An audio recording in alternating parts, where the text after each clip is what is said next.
ହେଇଲୁ ମୋ ଝିଅ ଆଉ ଝିଅ କହିଲା ସେ ମୋ ନାତି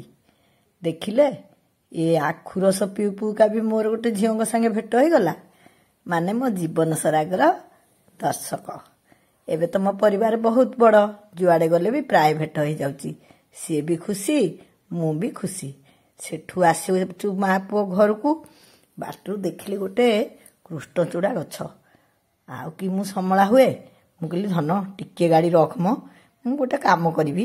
ସେ କହିଲା ତୁ ରହିବୁ ମାନେ କ'ଣ ବୋଇଲେ କ'ଣ କରିବୁ ମୁଁ କହିଲି ଜାଣିଛୁ ତ ଟିକେ ରଖ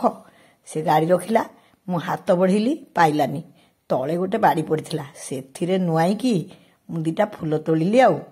ମୁଁ ଏସବୁ କାମ କାହିଁକି କରୁଛି କହିଲେ ମୋର ଗୋଟେ ପିଲାଦିନ କଥା ମନେ ପଡ଼ିଗଲା ସେକୁ ନେଲେ ସିନା ସେ କାମଟା କରିବି ନ ନେଲେ କେମିତି ନେବି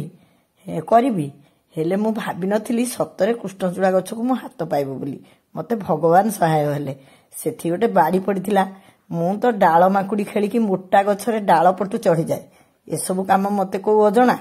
ମୁଁ ସେଠୁ ଫୁଲ ତୋଳିଲି ଭାରି ଖୁସି ଲାଗିଲା ଆଉ ତା ଚାରିକଡ଼େ କେମିତି ଫୁଲ ବିଛେଇ ହେଇଥିଲା ଦେଖୁନାହାନ୍ତି ମୁଁ ମେଞ୍ଚେ ଫୁଲ ଧରି ଆସି ଗାଡ଼ିରେ ବସି ପଡ଼ିଲି ମନ ଉଚ୍ଛନ୍ନ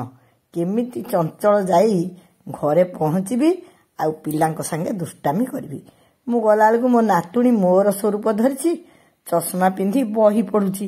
ମୁଁ କହିଲି ରଖ ରଖ ତ ପାଠ ପଢ଼ା ଗୋଟେ ବଢ଼ିଆ କଥା ଦେଖେଇବି ସବୁ ପିଲାଙ୍କୁ ଏକାଠି କରିଦେଇ ସେ କୃଷ୍ଣଚୂଡ଼ା କଢ଼ରେ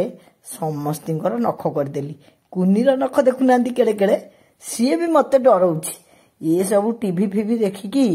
ଦୁଷ୍ଟାମି କରିବାରେ ଆଙ୍କୁ କେଉଁ କମ୍ ଏମାନେ ଭୂତ ରାକ୍ଷସ କ'ଣ କ'ଣ ସବୁ ଜାଣୁଛନ୍ତି ଯେମିତି ନଖ ବଡ଼ ବଡ଼ ହେଇଗଲା ସିଏ ପୁରା ଭୂତ ରୋଲ କରିବାକୁ ଲାଗିଲେ ଆଉ ସେ ନାତି ଦିହେଁ ତ ନିଜ ନିଜ ଭିତରେ ଖାଲି ଡରାଡରି ହେଲେ କୁନି ଖାଲି ମୋତେ ଡରେଇଲା ପୁଅ ବସିକି ସମସ୍ତଙ୍କର ନଖ ତିଆରି କଲା